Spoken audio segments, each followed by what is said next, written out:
Grüezi miteinander und hallo zusammen. Ich hoffe, es klappt und ihr seht mich alle. Das ist unser zweiter Versuch mit einem Livestream für swissgermanonline.com. Meldet euch doch im Chat, wenn ihr da seid. Genau. Hallo Olivia. Hallo. Ich freue mich, dass ihr eingeschaltet habt. Hallo Geri. Hallo zusammen. Heute haben wir einen Livestream zum Verb tun, eigentlich. Vielleicht habt ihr schon gemerkt. Hallo Katja, grüezi. Vielleicht habt ihr schon gemerkt, dass wir Schweizer das Verb recht viel brauchen, also mehr als die Deutschen. Tun. Also, was tust du gerne machen? Man kann auch sagen, was machst du gerne? Es ist beides möglich. Oder was tust du gerne machen? Da können wir zum Beispiel reden von Hobby. Ja? Hallo Rajabi. Also heute könnten wir von Hobby reden, zum Beispiel, was macht ihr gerne? Was tun ihr gerne machen? Und dann häufig tun wir eben antworten. Oder ich habe da ein Slide noch mit dem Verb tun. Ich tue, du tust, er tut. Wir tun, ihr tönt, sie tönt. Ja? Du tust gerne lesen, Olivia. Super. Genau. Das ist ganz gut. Ich kann sagen, ich lese gerne, aber viele Schweizer würden eben sagen, ich tue gerne lesen. Genau, Katja, ich lese gerne, das ist auch möglich, das ist kein Problem. Ich kann zum Beispiel sagen, meine Kinder tun gerne shooten, so wie die Kühe auf dem Bild. Sie tun shooten. Ich habe 3 Buben und meinen Mann. Manchmal spiele ich auch noch mit, das gibt schon fast eine Fußballmannschaft. Also wir shooten gerne shooten. Meine Tochter macht auch manchmal mit. Pema, hallo, du tust gerne zeichnen. Zeichnen ist schön. Oder malen mit Ölfarben, dann wäre es mehr malen. Und zeichnen ist mehr so mit Farbstift oder so. Olivia tut gerne Velofahren. Ich tue gerne Velofahren. Das ist richtig. Du kannst sagen, ich tue gerne Velofahren. Oder, das sagt man meistens so, ich Velofahre gerne. Eher nicht, aber ich fahre gerne Velo, kann man auch sagen. Ich fahre gerne Velo. Oder ich tue gerne Velo fahren. Vor allem, wenn wir dann die Sätze in der Vergangenheit sagen, dann fällt das Tun meistens weg. Aber im Präsens, wenn wir so über Hobby reden, dann nachher sagen wir es tun. Oder ich kann zum Beispiel fragen, was tust du gerne kochen? Oder was tust du heute kochen? Aber in der Vergangenheit wäre es dann, was hast du heute gekocht? Dann hat es dann schon zu viel Verben, wenn wir noch ein Hilfsverb haben und tun und ein Infinitiv. Katrin, du hast gerne kochen, das ist eine Frage an mich. Ich tue gerne kochen, aber manchmal möchte ich ein weniger Zeit mit Kochen verbringen, als jeden Tag am Kochherd stehen. Aber ich habe zum Glück einen guten Mann, der auch gut hilft mit Kochen. Du kannst nicht kochen, Geri. Du tust lieber im Restaurant essen, ja? Ja, Olivia, du kannst kochen. Kochst du gerne, Olivia? Aber die Frage ist jetzt, was tun ihr gerne kochen? Was tun ihr gerne kochen? Kochen ihr mehr Sachen von daheim? Also jetzt zum Beispiel, ich weiss nicht, von wo ihr kommt, ungarische Gerichte oder so? Oder kocht ihr auch Schweizer Gerichte? Was tun ihr gerne kochen? Olivia tut gerne kochen, ja. Wunderbar. Ich habe gedacht, wir kommen da ein paar Ideen über für Rezepte, ja, was wir morgen kochen könnten. Das ist manchmal auch gut, eine neue Idee zu haben. Okay, was tust du gerne kochen? Oder du kannst fragen, Und Geri hat Glück, seine Freundin kocht gern und gut. Und Katja, du kochst Schweizer Gerichte. Also die kulinarische Schweiz gefällt dir auch. Ja. Wir könnten auch weitergehen und fragen, was tust du gerne spielen? Ja? Oder Fondue kochen. Das Fondue gibt nicht so viel zu tun, das ist gäbig. Das ist schnell gekocht. Was tust du gerne spielen? Ich zum Beispiel, ich spiele gerne Gitarre. Ich spiele zwar nicht so viel und ich mache nicht viel Fortschritt, aber ich bleibe eben auf meinem Niveau. Und was macht ihr? Was spielt ihr gerne? Das könnte Sport sein. Oh, Tashi, hallo. Wir sind gerade am Fragen, was tust du gerne spielen? Katja spielt gerne Monopoly. Meine Kinder sind jetzt gerade in einer Monopoly-Phase. Das ist gut. Es ist ein langes Spiel. Ja. Es ist gut, wenn man Glück hat. Wenn ich verliere, dann spiele ich weniger gerne Monopoly. Ich tue gerne Brettspiel spielen oder Pema, du spielst gerne Fußball. Du tust gerne Fußball spielen. Und Olivia auch. Wir könnten das Frauenfußballteam machen. Der Olivia. Gut. Was tust du gerne lesen oder schauen? Ja, wir haben schon einige gehört, sie haben gesagt, sie gerne lesen, aber es gibt ganz viele verschiedene Sachen, die man lesen kann. Wir können Zeitung lesen oder wir können Bücher lesen, zum Beispiel einen Roman oder Krimi oder Liebesgeschichten. Monopoly ist ein langes Spiel, genau, Katja. Du sagst es. Also ich spiele es nicht so häufig. Olivia tut gerne meine Videos schauen, okay. Und der Peter liest gerne Roman. Schön, das sind längere Bücher. Und die anderen?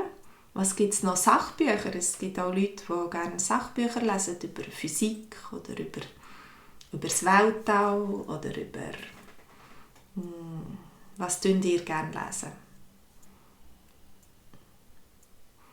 Ja.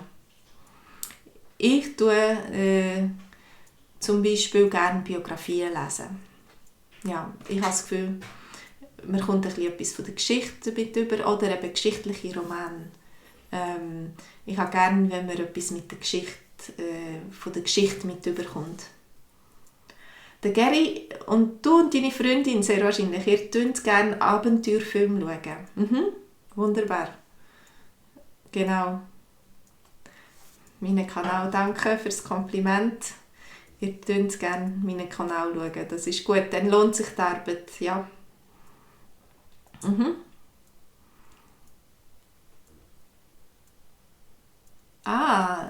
Angel, du tust gerne Skateboarden und dann schaust du auch Skateboard-Videos. Ich muss sagen, das macht mein Sohn auch. Er tut gerne Trottinetteln und er schaut noch recht viel so Trottinett-Videos und wie er die Trick machen muss. Und dann geht er wieder raus üben. Das ist eine gute Sache. Heute auf YouTube findet man ganz viele Anleitungen. Und man kann viel lernen.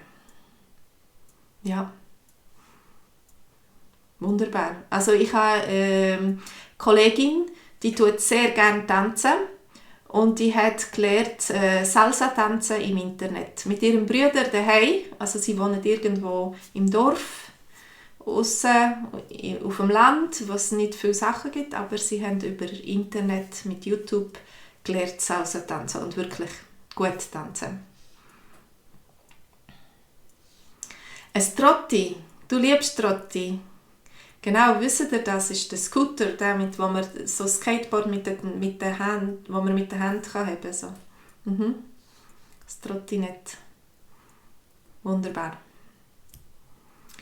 Was für Musik tust du gerne hören? Also wenn wir über die Art fragen wollen, dann können wir sagen, was für Musik tust du gerne hören? Ich muss sagen, ich selber höre meistens, was die anderen in der Familie einschalten. Aber selber, der Peter hat gerne Rockmusik. Oder so. Selber tue ich für mich sehr gerne Lobpreismusik anschalten. Das ist super. Dann kann ich mich entspannen und ich kann voll mitsingen. Wenn ich es kann. Wenn es den Text hat, zum Beispiel. Der Geri hat sogar ein E-Trotti kaufen. Genau, das ist jetzt ganz modern, top in, überall die Trottinette. Die können recht schnell fahren, da muss man aufpassen. He? Und Olivia möchte auch ein E-Trotti. Das ist, ich habe gemerkt, nach Weihnachten sieht man jetzt viel mehr E-Trotti auf der Straße. Ja. Du musst aufpassen, wenn du durch E-Trotti fahren. Genau. Jetzt, häufig, wenn wir «tun» brauchen, brauchen wir Eltern zum Beispiel das, wenn wir mit den Kindern reden. Mach das nicht. Zum Beispiel «tu nicht lügen». Ja? Haben wir andere Vorschläge, was man kann sagen?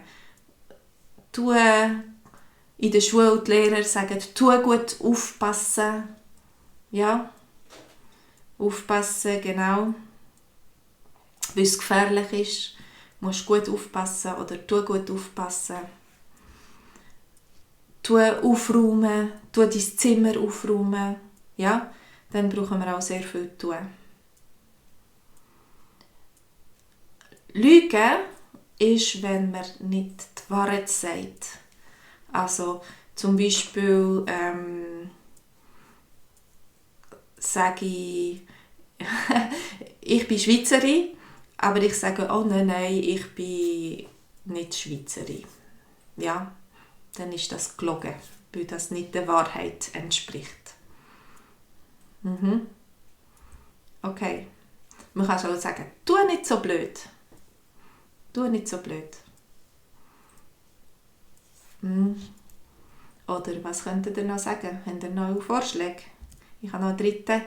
Wenn man spielt, zum Beispiel mit dem Shooten oder so, gibt es Leute, die beschissen. Ja? Olivia, Lügen ist Lügen, genau. Tu nicht beschissen. Ja? Oder im Shooten, tu nicht faulen. Mach keine Faul, tu nicht faulen. Ja. Oder tu dich nicht dreckig machen. Ja. Gut, das sind so Instruktionen, die wir geben mit «tun». Aber häufig, wenn wir dann Adjektiv brauchen, da ist noch eins. «Tu doch mehr lachen». Das ist ein Lustiges. Das ist gut, wenn wir viel lachen. Das ist gesund. So kann man das Leben besser meistern. Also, tu doch mehr lachen. Nimm es nicht so tragisch. Manchmal, wenn irgendetwas ist und man ganz verzweifelt ist, kann man jemanden trösten und sagen, nimm es nicht so tragisch. Tu doch mehr lachen. Sieh es von der positiven Seite. Der Peter Beck hat schon angefangen zu lachen. Danke. Aber wenn man dann möchte etwas mit Adjektiv sagen, so Instruktionen, dann sagen wir «bis so lieb». Also mit «bis», das kommt vom Verb «sein», «bis», und das ist so quasi der Imperativ, ja. «Bis ruhig» könnte man auch sagen, «bis ruhig» oder «bis so lieb». Das anstatt «bitte» zu sagen, kann man das sagen, «bis so lieb» und «gib mir doch etwas». Anstatt «bitte» könnte man das sagen, «oh, bis so lieb und tu mir schnell die Tür auftun, ich habe meine Hände voll». Ja? Angel, bitte für die Videos. Was ist Cheat? Beschissen, hat jemand gefragt. Genau, Mann, das ist Cheat in Englisch, genau. Nicht fair spielen. Genau. Wenn man zum Beispiel wenn man Karten spielt und am anderen in die Karten schaut, was er hat, dann ist das beschissen. Ja. Oder auch bis anständig. Die Kinder müssen anständig sein. Ja. Sie müssen sich richtig benehmen. Ja. Sie dürfen nicht frech sein. Ich könnte auch sagen, bist nicht so frech.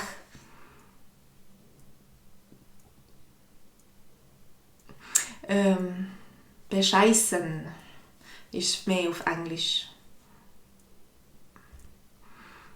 Also, zum Beispiel negative Sachen können sein, bist nicht zu frech. Ja? Oder bist kein Spielverderber. Ja? Wenn jemand eben immer bescheisst und nicht verlieren kann und so, und dann kannst du sagen, bist kein Spielverderber, mach uns das Spiel nicht kaputt. Genau, Geri. Ganz gut. Bis ist sei. Oder bis nicht so pingelig. Ja, wenn jemand so ganz genau ist und alles muss perfekt sein und sonst geht es nicht und so, dann kannst du sagen, bis nicht so pingelig. Genau. Das ist der Imperativ von sie, bis. Also, wenn es mit Verben zusammen ist, dann sagen wir tu mehr lachen, tu noch fertig essen, tu gut aufpassen, ja. Aber wenn es mit Adjektiv zusammen ist, sagen wir bis nicht zu frech. Oder mit dem Nomen bis kein Spielverderber. Ja. Und ich glaube, wir kommen langsam ans Ende unserer Lektion. Das ist das, was ich vorbereitet habe. Vielleicht habt ihr noch Fragen oder Vorschläge, was man könnte sagen.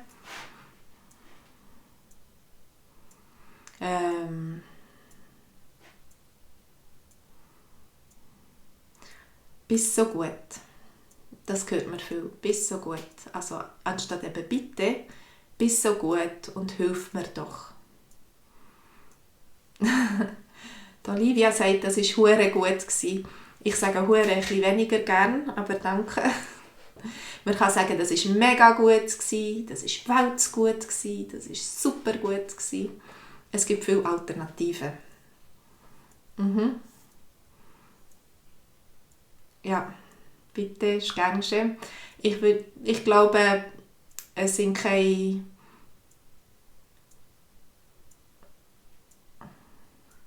Bitte, Katja. Es sind keine Fragen mehr eingegangen. Ich glaube, dann machen wir langsam Schluss für heute. Nächsten Sonntag am 9. Uhr am Abend, wenn euch das passt, könnt ihr wieder reinschauen. Dann gibt es ein Filmchen oder gibt es wieder einen Livestream. Und ihr könnt Fragen stellen und ihr könnt eben mitmachen und mitschreiben. Das ist am besten, wenn ich nicht allein da sitze und ihr da von euch etwas zu hören gebt. Nächsten Sonntag am 9. Uhr am Abend. Am 9. Uhr am Abend. Ich glaube, das ist vielleicht eine Zeit, was für eine Leute passt. Ja. Also dann wünsche ich euch bis dann eine ganz schöne Woche. Macht's gut. Seid nicht zu frech. Seid kein Spielverderber. Und dünnt viel lachen. Nehmt es locker und dünnt viel lachen. Und viel Schweizerdeutsch üben. Macht's gut. Tschüss zusammen. Bitte, Peter.